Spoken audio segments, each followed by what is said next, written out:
Je consomme africain. Bienvenue dans l'émission. Bonjour, je suis Esther. Bonjour, je suis Junior Konzo. Bienvenue dans l'émission Je consomme africain. Hello, je consomme africain. Et vous? Je consomme africain et vous? Je consomme africain et c'est bien. C'est même bon même. Pour l'unité, il faut consommer africain. Je consomme africain. Consommons africain. Solidarité africaine. L'émission Je consomme africain valorise les afropreneurs. Consommons africain. Je consomme africain, je consomme africain, je consomme africain. Je consomme africain, encore et toujours. Et vous? Je consomme africain. Je consomme africain. Et puis quoi? Consommons africain. Faut consommer africain. Bonjour et bienvenue dans votre émission Je consomme africain sur Vox Africa. Aujourd'hui, je reçois un entrepreneur qui est non seulement expert comptable, mais aussi commissaire aux comptes. Il a 2 cabinets d'expertise, un situé ici même en France et l'autre en Côte d'Ivoire. Bonjour Adama. Bonjour Esther. Bienvenue. Merci bien. Merci de m'avoir invité. Merci de me recevoir sur ton plateau. Je t'en prie. Merci en tout cas d'avoir répondu présent aujourd'hui. Avec plaisir. Alors, c'est vrai qu'on n'a pas l'habitude de recevoir ce corps de métier-là, donc sur la comptabilité. Est-ce que tu peux commencer par brièvement te présenter, s'il te plaît? Donc, je me présente. Donc, je m'appelle Adama Silla. Je suis expert comptable et commissaire aux comptes. Donc, j'ai créé les cabinets fiduciaires Value en France et aussi en Côte d'Ivoire. Donc, logiquement, on comprend que je suis à la fois franco-ivoirien. Et c'est pour aussi aider les gens de la diaspora qui souhaitent s'installer en Côte d'Ivoire sur un retour, les accompagner et les conseiller dans cette mesure. D'accord, très bien. Ok. Du coup, qu'est-ce qui t'a amené à vouloir devenir expert comptable puis à créer ton entreprise? Devenir expert comptable, pour la petite anecdote, j'ai pas choisi. D'accord. Ouais, donc c'est ma sœur à qui je tire un chapeau qui m'a dit tu viens d'avoir le baccalauréat, deviens expert comptable et c'est comme ça que je suis devenu. D'accord. Donc j'ai appris le métier au fur et à mesure et c'est devenu aujourd'hui une passion. Accessoirement, l'entrepreneuriat, c'est quelque chose que j'ai déjà tenté plusieurs fois. Donc une fois que j'ai été diplômé, je me suis dit autant joindre l'utile à l'agréable et donc être entrepreneur expert comptable, d'où la raison pour laquelle je me suis installé à mon compte, et ici, et aussi à Abidjan. D'accord, très bien. Ok.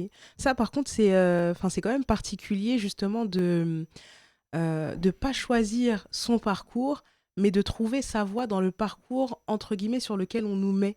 C'est vrai que ça arrive pas souvent, et franchement, chapeau à ta sœur, pour le coup.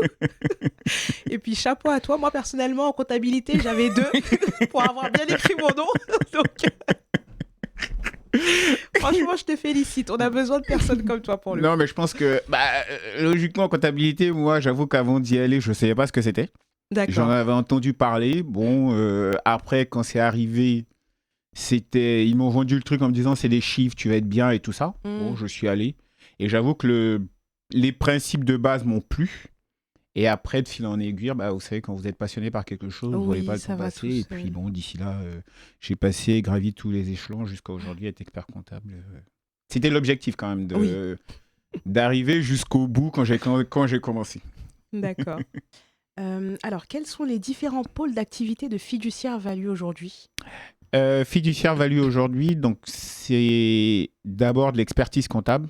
Donc, on aide tous nos clients à répondre à toutes leurs obligations, qu'elles soient fiscales, qu'elles soient sociales.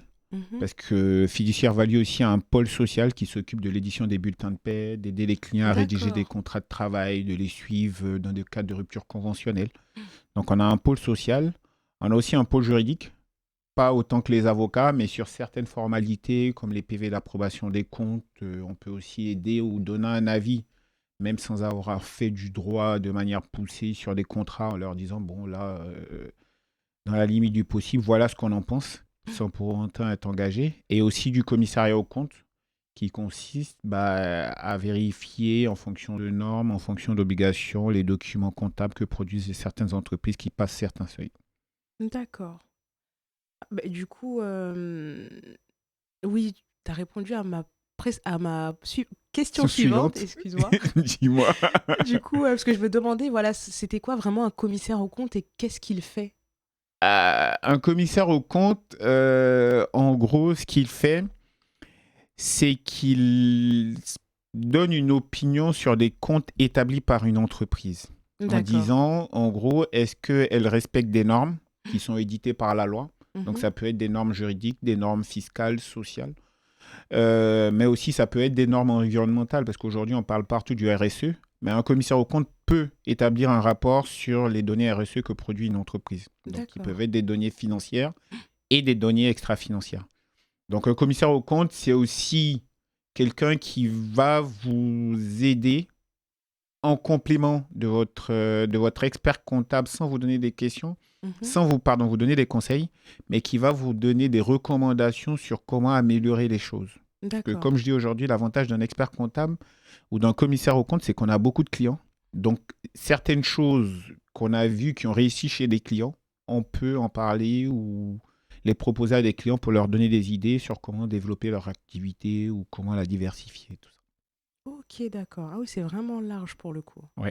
Ouais, c'est pas que, comme les gens pensent, un commissaire aux comptes, c'est pas la police. Donc, on n'est pas là pour dénoncer les clients. Oui. On leur fait des recommandations en leur disant, bah, ça, c'est bien fait, ça, c'est pas bien fait, ça peut être amélioré comme ça. Et en fait, en gros, un commissaire aux comptes, tant que vous appliquez les recommandations qu'il fait, bah, son rapport, puisqu'il établit un rapport en fin de mission pour dire Mhm. qu'il est d'accord ou pas avec les comptes, c'est quand il y a un refus ou voilà, qu'à ce moment-là, il établit un rapport en disant bah, je ne suis pas d'accord avec ce qu'a produit le client. N'empêche qu'il l'a quand même produit et la responsabilité lui en revient. D'accord. Voilà. Ok, très Mais bien. c'est un métier qui est complémentaire à l'expertise comptable. Oui, Pas les deux vont un dans le peu de métier. pair. Voilà, c'est ça en fait. C'est deux casquettes que peut avoir une même personne, Mhm. mais elle ne peut pas l'avoir sur un même client, sur un Ah, même dossier, sur une même entreprise. On ne peut pas être à la fois expert comptable et commissaire aux comptes. d'accord. C'est Donc, généralement, interdit c'est juridiquement interdit. parlant? Ouais, dans les règles déontologiques, c'est interdit. Ok, d'accord. Donc du coup, certains clients, la majorité des clients qu'on peut avoir en commissariat aux comptes, on ne les a pas en expertise. Ça peut être des confrères qui les ont. Et D'accord. voilà. Alors, quel est le conseil que vous donneriez à un nouvel entrepreneur pour une bonne gestion de ses comptes? Bah, le principal conseil qu'on peut donner aux entrepreneurs, c'est de dissocier à compter du moment où ils décident d'être entrepreneurs, Mhm. c'est de dissocier leurs finances personnelles de leurs finances professionnelles. D'accord. Parce que ça représente aujourd'hui une grande problématique. Un exemple tout simple, vous avez un entrepreneur qui ne se prend pas de salaire, mais qui par contre utilise la carte de la société pour ses dépenses personnelles. Mm, Et juridiquement, c'est interdit. oui. Voilà. Donc du coup, c'est aujourd'hui le plus grand mal parce que vous vous retrouvez parfois avec des dépenses qui sont personnelles et Mhm. qui, logiquement, ne rentrent pas dans le cadre de l'objet social de votre activité ou de votre société et du coup ne peuvent pas être utilisées. Donc ça revient à... C'est là, en fait, aujourd'hui, la plus grande problématique que les entrepreneurs ont aujourd'hui D'accord. parce que la majorité d'entre eux utilisent leurs économies pour lancer leur activité. Mm, Et du coup, ils ont quand même du mal à comprendre que à compter du moment où vous lancez une activité sous la forme d'une société, c'est plus vous. oui, Voilà, c'est une société, c'est une personne morale différente de vous. Donc, exactement. c'est là aujourd'hui le plus grand ou la plus grande problématique. Et moi, je dis à tous les entrepreneurs que je connais, essayez dans la mesure du possible, soit de vous payer un salaire, même si il est bas, mais de manière à ce que vous puissiez subvenir à vos besoins vitaux, Mhm. sans avoir pour autant à utiliser les deniers de l'entreprise, parce que l'objectif, ce n'est pas d'appauvrir l'entreprise, c'est de la voir croître. Et la meilleure manière de l'appauvrir, c'est d'utiliser ses disponibilités pour des besoins autres que pour ceux qui permettent au développement de celle-ci. D'accord. Donc c'est ça. Ok, impeccable. Esther, vous me regardez, on dirait que je vous ai parlé là. Je sens. Je t'ai parlé directement, j'ai l'impression. Mais c'était pas pour toi. Non, c'est pas pour moi. Non, c'est pas pour toi, c'est pas pour toi. Mais Je du sais coup, que tu fais pas ça. Non. Mais du coup, s'il y a une enquête qui est faite par rapport au compte de la société et que justement l'enquêteur voit qu'il y a eu ce genre de choses qui a été faite, l'entrepreneur ou le gérant de l'entreprise, de la société, risque des poursuites. Ouais, parce que en fait, juridiquement, ça s'appelle de l'abus de biens social. C'est-à-dire que voilà, d'accord. c'est ça le truc. Mais c'est vrai qu'il faut vraiment que les sommes soient exorbitantes pour que ça en arrive à des poursuites. Généralement, ce qu'on demande, l'expert comptable va vous dire débrouille-toi comme tu peux, mais rembourse ce que tu as pris. Voilà. Puisqu'on va mettre pas comme des dépenses, comme des charges pour la société, on va mettre comme des dépenses qu'il faut que tu rembourses. D'accord. Au plus tôt. L'idéal, c'est pas de le faire, mais quand c'est fait, c'est comme ça. Pour que ça en arrive au stade de poursuite, il faut effectivement que les sommes soient quand même assez importantes, qu'il y ait un contrôle fiscal, et que ce contrôle fiscal-là conclut sur un abus de bien social, et qu'ensuite, il y ait des poursuites qui vont avec. D'accord. Et là, quand vous êtes poursuivi, c'est du pénal, carrément. D'accord. Voilà. Donc, vous avez en plus des sanctions qui peuvent vous empêcher de gérer ou de créer d'entreprise pendant une certaine durée. Vous pouvez être poursuivi. Voilà. Donc, j'avoue que c'est un élément qui reste quand même... qui est très fragile et qui aujourd'hui reste quand même une grosse problématique et pour les entrepreneurs et pour les comptables et pour les agents des impôts. Et voilà. D'accord. Parce que quelque part, ce que vous prenez comme ça, vous ne le déclarez pas sur votre impôt sur le revenu. Effectivement. Voilà. Ouais. Donc, il y a un manque pour les impôts et voilà. D'accord. Mais l'objectif, c'est pas de te faire peur. Hein. Non. Je suis pas concernée. Je sens que tu n'es pas concerné.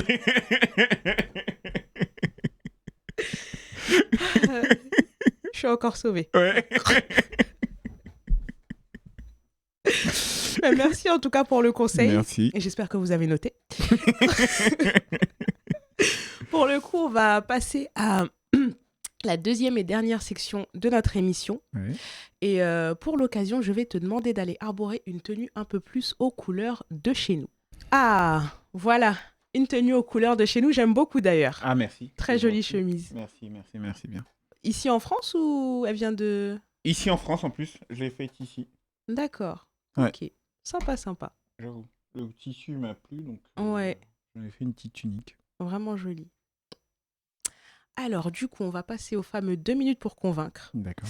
Donc là, tu vas avoir 2 minutes chrono pour convaincre nos téléspectateurs, nos téléspectatrices de faire appel à Fiduciaire Value, que ce soit dans le cadre de leur entreprise qui existe déjà, dans le cadre de la création de leur entreprise. C'est à toi. Vas-y.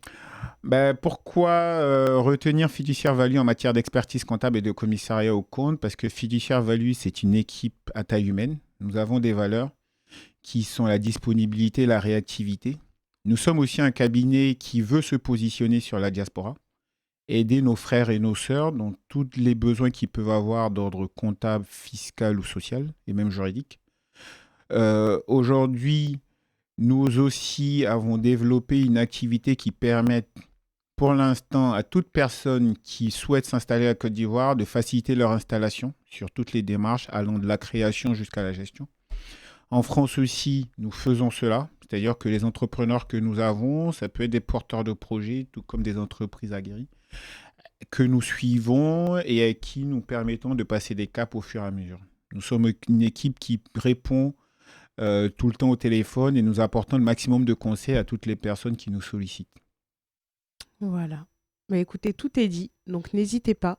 Si vous êtes en création d'entreprise, si vous avez déjà votre entreprise de créer et que vous recherchez un expert comptable ou un commissaire aux comptes, que vous soyez ici ou même en Côte d'Ivoire, voire même dans d'autres pays, puisque je sais qu'ils vont s'implanter, que ça va se développer, n'hésitez surtout pas à les contacter. On va vous mettre leur réseau juste en dessous de votre écran. Notre émission est maintenant terminée. Je vous dis à très bientôt pour un prochain numéro de Je consomme africain, l'émission. Si vous aussi, vous souhaitez venir sur notre plateau, nous présenter votre business, vos événements, vos produits, n'hésitez pas à nous contacter via notre adresse mail et nous nous ferons un plaisir de revenir vers vous. Je vous dis à très bientôt. C'était Esther pour Je consomme africain, l'émission sur Vox Africa. Je consomme africain. Bienvenue dans l'émission. Bonjour, je suis Esther. Bonjour, je suis Junior Konzo. Bienvenue dans l'émission Je consomme africain.